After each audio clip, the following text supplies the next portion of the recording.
Hi, and welcome to another video from aplaintruth.info. What I want to do today is a fairly short video explaining how and why Columbia, Washington, D.C., the District of Columbia, got its name and what it's a district of. Here we see a famous picture from John Gast in 1872 of Columbia in the Manifest Destiny westward movement across from the east to the United States, where they had to kill off all the Indians and the buffaloes so the white man could have his land.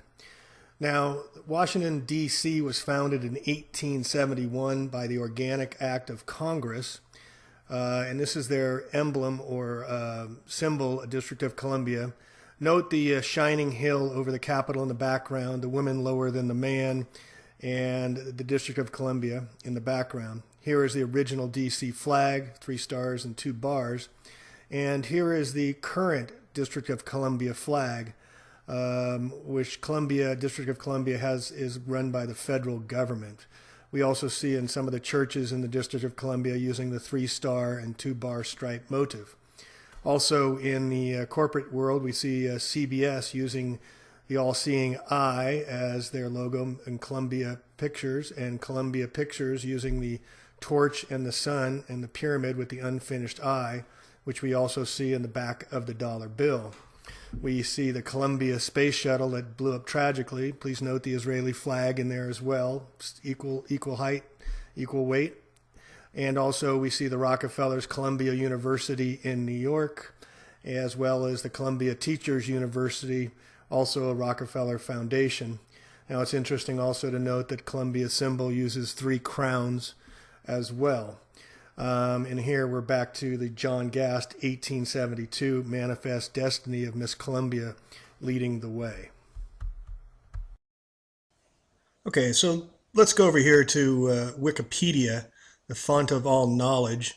And Washington, District of Columbia. Where did the name District of Columbia come from is the question here.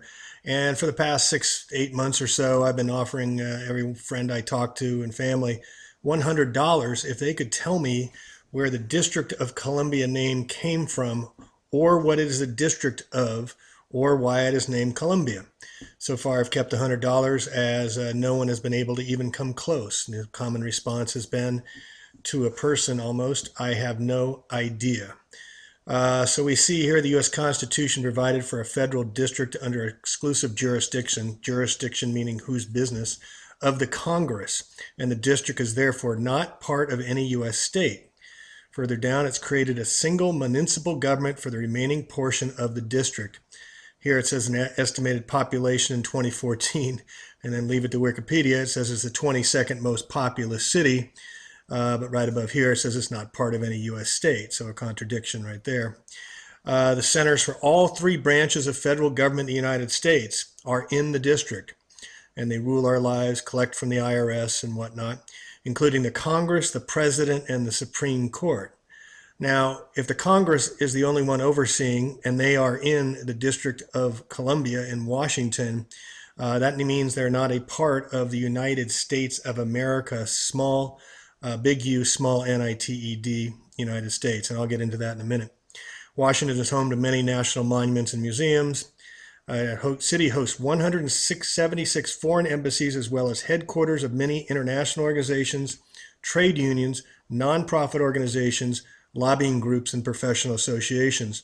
One of the tricks they pull for the National Governors of Association that's based in Washington, D.C., is all the governors get together and come to a separate city-state called Washington, D.C., and they make all their rules and laws, and they form their lobbyist groups, and then they put on their governor's hats and go back to the United States of America, and they enact their laws in their states.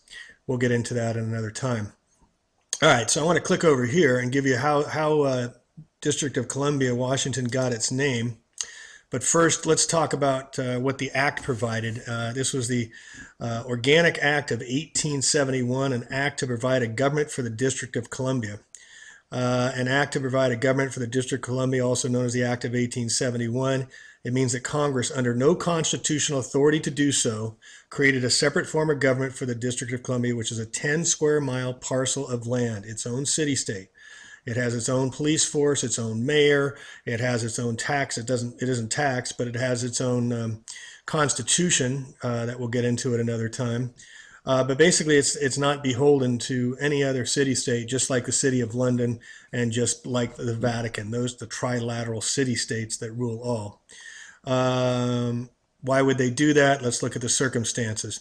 Well, in 1871, it was a vulnerable time in America. Our nation was essentially bankrupt, weakened, and depleted after the aftermath of the Civil War. Civil War was nothing more than a calculated front for some fancy footwork by corporate backroom players.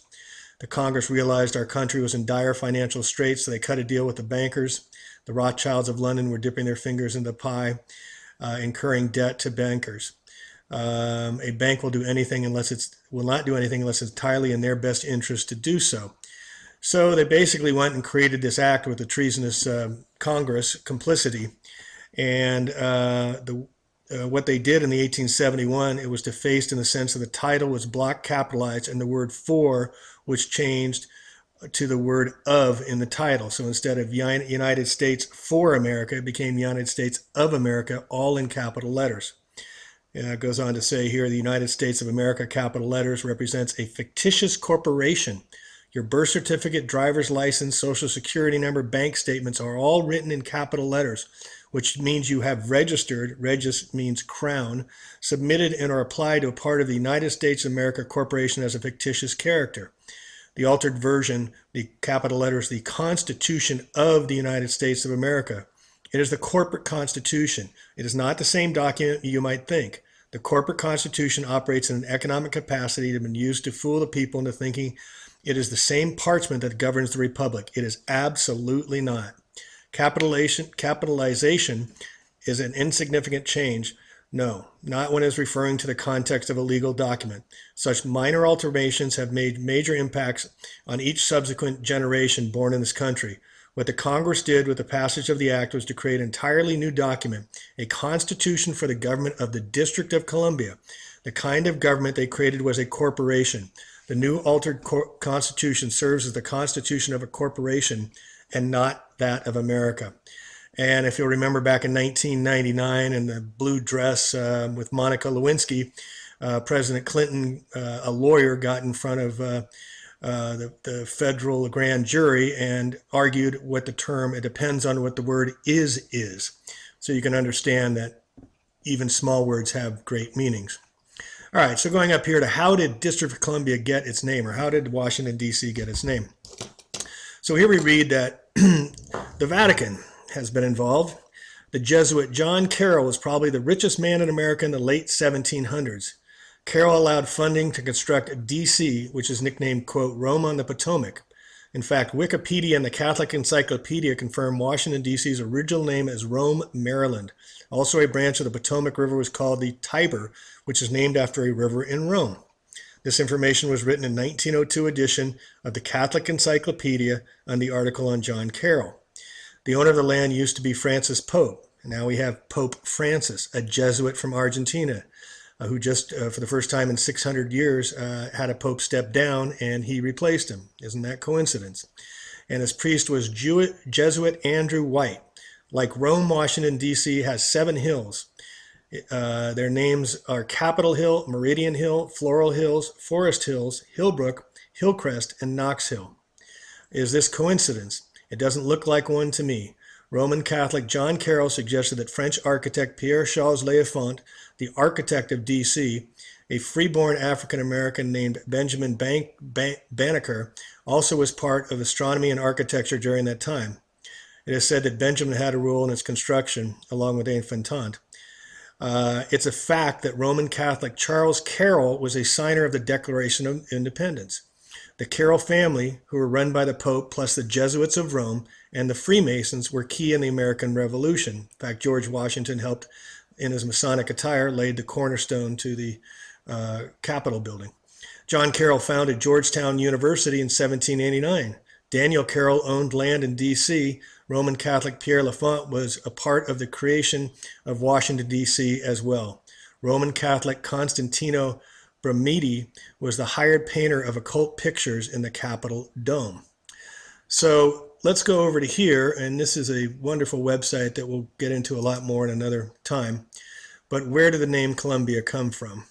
And this site is called USA versus US, and it documents how the two, the republic and the democracy, the corporation of civil law versus the republic that we think we live under, the United States of America, small letters, versus the capital letters, United States of America, compare side by side.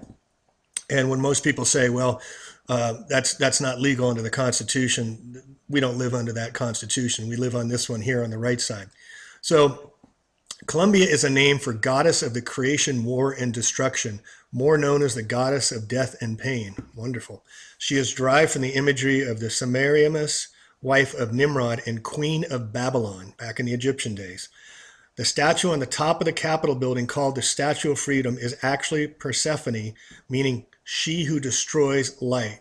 She is the queen of the underworld. She is crowned with pentacles and pentagrams and stars with 5 points. And let's go back quick over here, and you can see where here's Washington, D.C., laid out by Lafont, the Roman Catholic, in shape of the pentagram. So it goes on to say, when someone stands on something, it is usually an indication of ownership. This is also why when you go into court, they say, do you understand? Do you stand under your fictitious name? Therefore, she owns the facility she stands on, although the dome is on top of the Capitol building, was not finished until 1868. Columbia and Persephone are seen in other statues around the world. And also it goes on to say that the District of Columbia is run by Gnostic priesthoods of the undisclosed mystery Babylon under Masonic rule. Some of the Masonic symbolisms laid out on the district streets. The obelisk, which is also in the city-state of City of London, and also an obelisk in the center of the Vatican in Rome. Again, Egyptians, they actually brought these obelisks, except for the Washington, D.C. one, over from Egypt. Now going down a little further, we see that the Gnostic priesthood includes the Illuminati, Skull and Bones Society, which John Kerry and the Bushes are members of, Knights of Malta, Knights of Columbus, all the secret societies. And then the ones you've probably heard of down here, we see the Secret Society of Cecil Rhodes, that's the Rhodes Scholar, Chatham House Crowd, Commonwealth Nations, the Royal Institute of International Affairs, the Trilateral Commission, which is run by the Rockefellers, the Bilderberg Group, the Council of Foreign Relations that the Clintons and many, many presidents have belonged to, and the magistrates and bar attorneys. So you have to be a member of this group. The bar attorney, bar actually stands for British Accredited Registry, and is a corporation based in the city of London and chartered in Puerto Rico. And we'll get into that at another time. But I just want to keep on this District of Columbia thing. So corporate officers, by this act, we can see that it was created to make a corporation. Again, United States capital letters versus small capital letters over here. We can see it started with old school, what we thought we had, the Declaration of Independence, Articles of Confederation, Constitution, which were taught in school. But that was changed in 1871 with the Treasonous Congress, creating Washington, D.C. We had the Gettysburg Act in 1864, declaring emergency war powers under the Reconstruction Act. So this put us in martial law, and some argue we've never been in martial law, out of martial law. In fact, and since 1933, we again declared bankruptcy, and martial law was declared then. So we see a corporation with the legislature was established with all apparatus of a district government created by Legislative Act in 1871. Corporate officers. This is what you do when you have a corporation. You form corporate officers. By the Act of June 11th, 1878, it provided that the commissioners therein provided should be deemed and taken as officers of such corporation. The United States is the District of Columbia Incorporated. The United States government is a foreign corporation with respect to a state. And here in the United States Code, Title 28, Section 3200 definitions, it states the following. Small caps United States means federal corporation. So they poured over the small United States, which we all think we belong to, and made it into a federal corporation. And then just to hit home the point of the name District of Columbia, let's go over here to what the name means under entomology. Entomology is the root words, where words come from originally. Now we see under Columbia, the poetic name for United States of America is earlier the poetic name for the United States of America, comma, earlier for British colonies there. So they were calling it Columbia way back in the 1730s. Also the nation's female personification. And then it goes on to read, the next one is Columbine. Remember Columbine school that had the shootings? This is from 1300, so this is probably the oldest root of French Columbine. Columbine, or directly from medieval Latin Columbina. And over here we see that it literally dove-like, from columba meaning dove. The inverted flower supposedly resembles a cluster of 5 doves. What is that about? So let's look at district. And when you say district, like district attorney, a district is a member of something greater. So the District of Columbia is a member of something greater than itself. So here we see district is territory under jurisdiction, whose business of, a lord or officer.